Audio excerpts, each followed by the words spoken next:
processes are the steps we go through or the methods we employ to achieve a certain goal.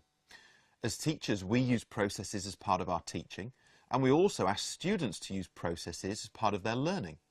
So, for example, an English teacher might ask students to use a process when they're doing creative writing, or an ICT teacher might ask students to use a process when they're writing code.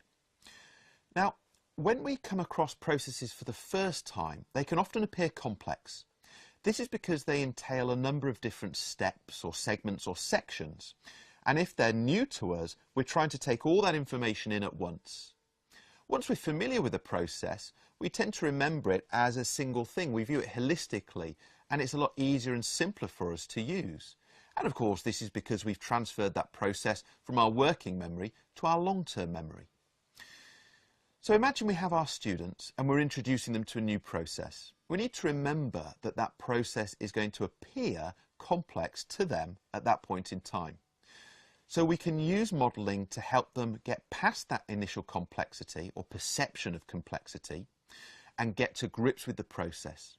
So we model the process for them, and we use a combination of verbal and visual modelling to help them understand both what the different elements of the process are and how it can be effectively applied. So let's look at this in a specific example. Imagine we have a maths teacher and they're introducing their students to quadratic equations and the process that you need to go through to solve a quadratic equation.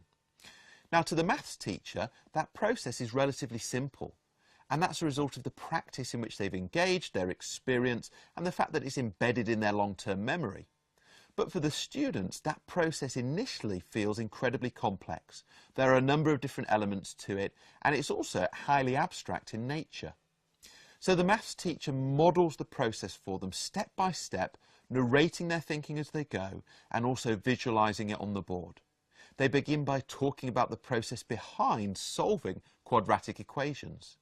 They then illustrate what that looks like on the board and take students through step by step, talking through their thinking as they go. Once they've done that, they then recap for students and perhaps follow up with another 2 or 3 examples.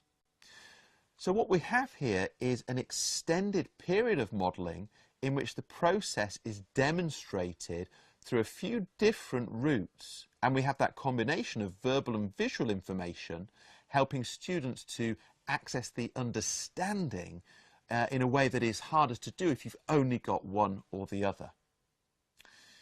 So when we're modelling processes, we need to remember that the complexity is there for the student, even though it might not be there for us. And the follow-up to that is to consider which students in the class may struggle to fully comprehend your modelling because of the speed at which you went through it. Now, I'm not suggesting that you're going through the modelling quickly. What I'm meaning is that for some students, the complexity of the process is going to be such that even if you go through it slowly, step by step, they're still going to need that extra support. So when you're modelling a new process for students, observe them as they are listening, as they are discussing and practicing, and identify who's going to need that extra input, and then make those interventions. So go and follow up and do some additional modelling of the process for that 1, 2, 3, maybe even half a dozen students in the class who are just struggling to still get to grips with things. Golden nugget. Modelling processes is useful because it helps students to understand how the different elements fit together and how to apply that process to something specific.